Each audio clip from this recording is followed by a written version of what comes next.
Hi guys, welcome to another episode of the Stellar Studio Sessions. My name is Richie Mashiko. I'm Malene Blado.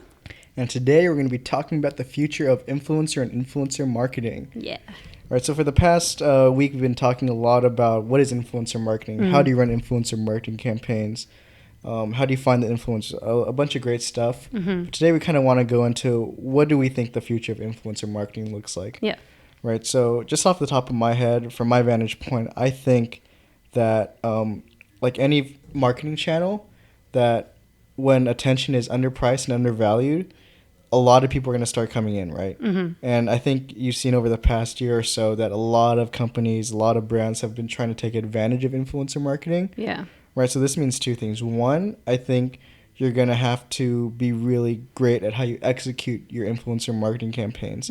It's not as simple as saying, hey, influencer, go post a picture of this and tag my brand. Yeah. It has to be super well thought out. You have to really, really define your KPIs in your campaigns. And like I said, reverse engineer those KPIs with your influencer marketing campaigns. And another thing that I think that's going to be really, really valuable in the next 3 to 5 years is using influencers as content creators, right? Like we talked about a couple episodes ago, that one of the challenges that brands face today, that companies face today, is that you have to produce massive amounts of content, right? You have to produce content at scale. You have to, if you're on Instagram, if you're a brand, you have to be posting 2 to 5 times a day. Yeah. And that's only Instagram. That's not counting YouTube and Twitter and all these other platforms that your company lives on. Right, so really using Instagram influencers, content creators, right? Yeah. Think of influencers not as influencers, but as content creators, Yeah. where they're a really cheap way of creating high quality content that's scalable and that's native to the platform. Yeah. Right. I think that's kind of where we're headed with influencer marketing, as you know, more brands try to take advantage of the marketing, right, of influencer marketing, right. And one other trend that I think is super interesting are these influencer-driven brands, right? So probably the ones that most people are familiar with is the Kylie Cosmetics, right? Kylie Jenner, her own makeup line. And right, in 3 years, she did more than $900 million in revenue, right? Yeah. She was on Forbes, right, billionaire, whatever. But I think the interesting trend is going to be, that's already happening, is that influencers and people with attention are going to want a piece of the action as opposed to just getting paid an endorsement check, right? Yeah. It ties into what we've been talking about the influencers being a brand and giving them creative control, but this is the step further.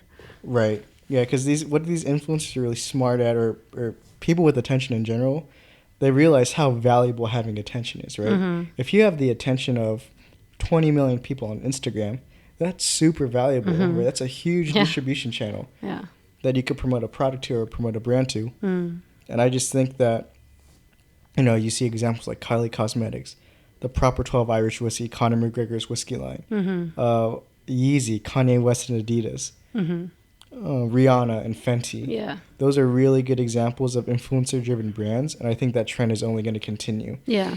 Now, the controversy with that, or the debate in that field, is, can those brands be sustainable, right? Is Kylie Cosmetics a long-term play, or is it gonna hit its peak and then is it gonna die out real soon? Yeah. Or is it Sephora, right? And I don't think we've had enough time to see what those results are gonna be, but I definitely think that these influencers are gonna want control over companies, or at least have a seat at the table. I agree, for sure. I think that's where we're going.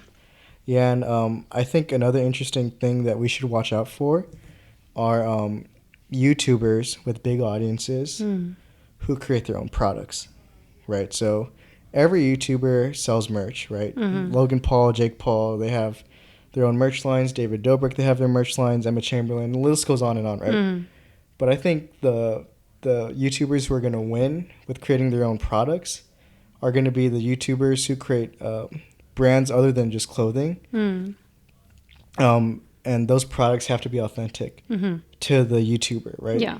So, for example, one of my favorite YouTubers, Casey Neistat, like one of the original vloggers, he's super famous for riding a skateboard.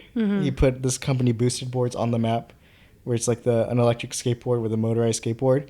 And then he's also super famous for he wears these really scuffed up sunglasses. So I think if Casey came out with a line of scuffed up sunglasses, yeah, those would do really well. Yeah. And if he came out with his own skateboard line, that would do really well. Something, a product that's kind of unique.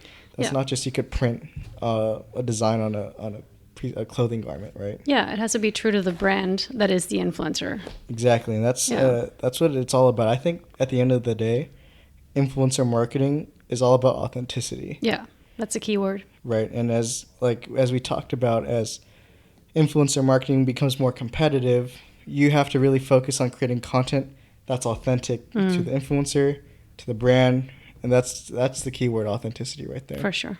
Yeah. I think that wraps it up. This was the last episode of our influencer marketing series, but don't worry, we'll be back tomorrow and we'll be talking about UI, UX. So tune in.